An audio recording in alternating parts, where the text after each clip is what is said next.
Hi, I'm Gloria Chabot, and I'm a foodie in the food biz.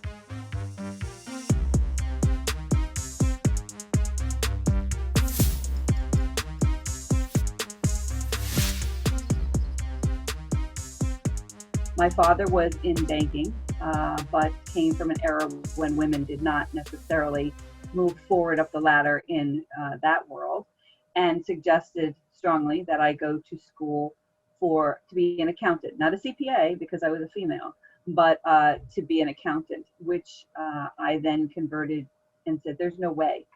I just can't sit behind a desk." I didn't know any other options. There weren't a lot of people in my family that had gone to college for anything outside of teaching, and as a woman, and I was really struggling. But what I had was a part-time job working in a deli in New Jersey, slicing lox, cutting bagels, making schmear, and I also was making birthday cakes for kids. It was an avocation, something fun to do. Got me a couple of bucks, and 20 bucks certainly went far back then. When I went to high school, most of my classes were advanced classes as a freshman. And so by the time I got to my senior year, I had a lot of air gap, if you will, in my schedule that needed to be filled.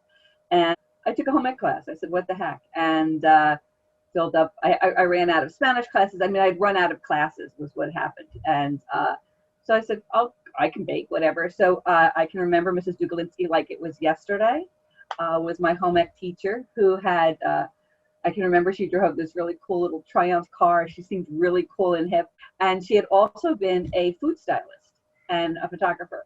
And so she hooked this passion that food was more than just putting food on the table. It was the art of it. It was the love of it. And it was certainly not a chapter that I knew or understood. I mean, stylizing food for magazines and cookbooks was this, wow, pretty cool thing. And so she was always teaching us not only the method of prep, but also the art of the plating, how it looked. I had no idea about any of that. So this is 1977, and I'm sitting there learning about food styling. It was completely crazy.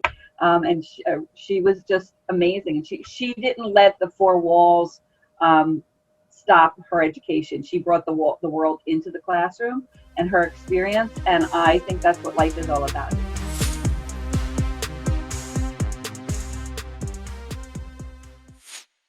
And so I said, you know what, I'm going to go to school and be a chef. And so I started looking for schools, and there were two culinary schools at the time. One was in New York, which was the Culinary Institute of America in Hyde Park, and the other one was in Rhode Island. It was Johnson and Wales University in Providence. And Rhode Island seemed wicked far away from New Jersey, and I was like, okay, this is where I go. But the other thing that attracted me to Johnson and Wales, which is where I ended up going, was that it had a 4-year degree. So I could do 2 years culinary, and then I could stay on and do 2 years of business. When you went to culinary school, again, when I went in, I didn't come out thinking I was going to be Jacques Pepin. I was not going to be this great chef. I came out knowing that I had more skills than when I went in, and I needed to really learn or apprentice under somebody if I wanted to continue down that path. I was just getting married, literally 2 months after I got out of school. And I wanted a quality of life. And so everybody that I was graduating with was going off to the big jobs, were working in a hotel in a banquet kitchen, which meant that you were working nights, weekends, holidays, late, which when everybody had their events, or working on a cruise ship. That was the other like cream job, that if you could go work on a cruise ship and be able to make those towering ice sculptures and buffets that went on for miles. And so neither of those were attractive to me. I really, really wanted to come home at night. I wanted to spend Christmas with, and I wanted to have a family and children, but I wanted to be in this industry. I knew that I had been bitten by the bug. I loved the industry. It is not an easy path. People get into this business because they love it. They love the act of service. And what I mean by that is, if I make something and I serve it to you, and I can see a smile on your face, or that's what I get great satisfaction from. And if I can execute, whether it's a wedding or a party, and everybody feels good about it, and they're not worrying about whether the food's coming out hot or cold, if I can take that off of the person's plate and just the experience becomes wonderful, that's powerful.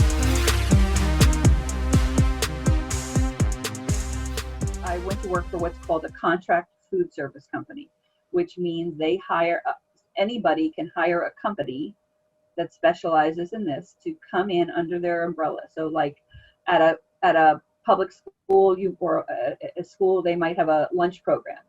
The company that I work for, Sodexo, manages that. It might be a corporate account like Bloomberg, where you have corporate executives who they don't want to leave the building, because when they leave the building, it's time away from their desk that they could be potentially making a deal. So they'd rather them under the roof. So we make fine dining and experiences there, or at Google or Facebook, and work really long, hard hours. And that's the other piece about food, is the hours are not 9 to 5. I will tell you that up front. People eat at all times of the day. And whatever time they're eating, you need to spend almost the same amount of time to prepare and prep it. So there's this unglamorous time, if you will, that you're peeling carrots, or you're taking out the trash, or you're washing dishes.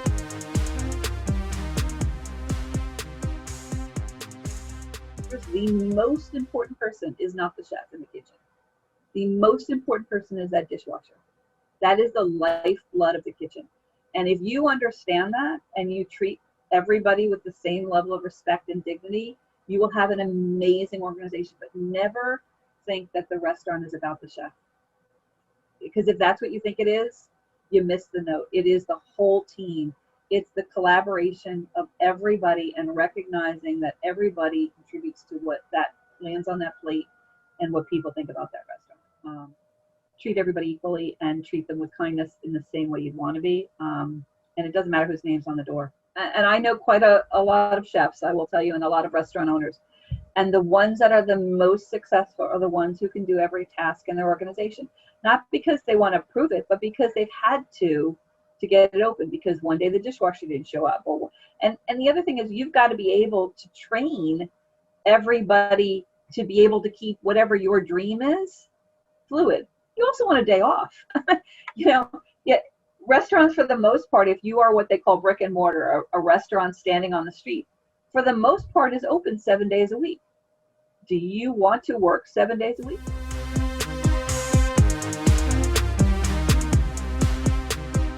And what keeps restaurants successful is consistency.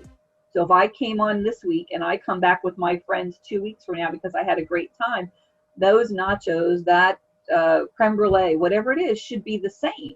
Well, that only happens if the whole team works together to deliver on the same experience every time.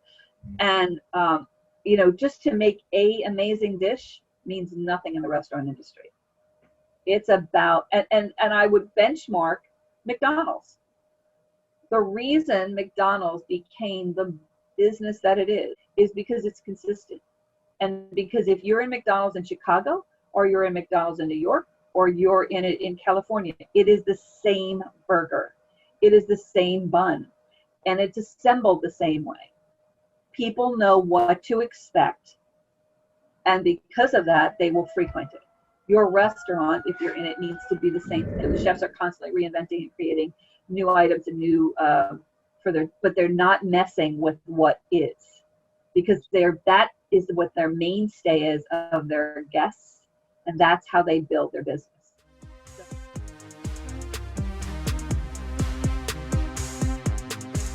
So I will say that in life, and I don't know that it's just in food, you never know what's behind the next door. I will tell you that for sure. That again, I just thought I was working and running colleges and making sure that college students had food when they wanted, where they wanted it, and how they wanted it. Okay. So at this one point, our Sodexo partnered with Guy Fieri to open up a restaurant at Montclair State University. And at the time, we had never opened a restaurant in the university with Guy, and Guy had never opened a restaurant in a university. And I spent a year in menu development, recipe development, designing how it should be, and working with Guy and his team. He had a culinary recipe developer, but not a tactician, somebody who could take the recipes and convert them to volume. And universities tend to feed a lot of people in a very short amount of time because of class breaks. And so when Guy comes up with a recipe for a bacon burger, as an example, He normally in his restaurants does what's called a piggyback bacon, where he weaves it like lattice. It looks beautiful. It's awesome. But when you're trying to feed thousands of people that, and you picture somebody behind the counter literally weaving bacon at, I don't know, maybe $10 to $15 an hour, that's crazy. Not productive, not cost effective. And so, give me 2 strips, put them on there and move on. That's effective. And so that's the kind of idea where we would go back and forth and have these conversations. He's like, but Gloria, that's my signature. And I'm like, well, that's really cool. However, I have people like in line that want to be fed. And he goes, well, they'll wait. And I go, no, they have to get to class. So then we don't put an item on because it's not in line with his integrity. Those kind of the conversations. So work with Guy. We built this amazing restaurant at the university. And the community, the students were so excited about having that on their campus that that December, when we finally were open and running, Guy came and visited, and you would have thought it was a rock star. We had lines out the door, around the building. People were so excited to see him. He couldn't believe the reception he was receiving. We had a band, we had everything. It was just amazing. Students were buying cookbooks left and right. He was signing everything, their shirts, their sleeves, their cell phones, whatever they wanted, he was signing for them. He wouldn't leave. He was so excited by the reception. By the way, there's Butch Cassidy, and this is my Sundance kid. This girl, and she makes the best cookies. If you know her, you start working her for cookies. Okay? My kids found out that we were going to be hanging out. She goes, cookies for Gloria. Okay? So if she has cookies on her, make sure you take some. But if there's someone that has been through the thick and thin of it with us, and you guys have been through such just tragedy with Sandy, and our warrior on the ground, our general running the team, has done an outstanding job. So this is the one that deserves probably the biggest round of applause.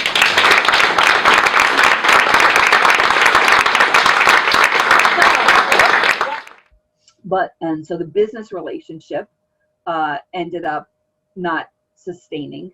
However, on a personal level, it sustained, and I consider him a very good friend to today, which opened up this door to so many other friends of his, because Guy is probably the most gregarious, generous person on the planet. So what I will tell you is this kid from Marlboro, New Jersey, growing up and working in a deli, would never have said to you that she had a career that has spanned nearly 40 years in the same industry, and has been on TV, on Diners, Drive-Ins, and Dives, and Guy's Grocery Games, has in her phone, at her fingertips, people who want to talk to her that are celebrity-ish, and I count those friends. And so you never know where one door leads and how it can change your life. You just never know. So I would just say, explore every option, encourage you to try to do it, and do it all with kindness, because if you do and you're generous with your kindness, it'll be rewarded 100-fold. And that would be what, to me, being in the food industry is, with a degree, without a degree. You don't have to have one. It's not critical. What's really critical is passion and a desire to come in every morning and make today better than yesterday. So I am Gloria Chabot, and I am a foodie in the food biz.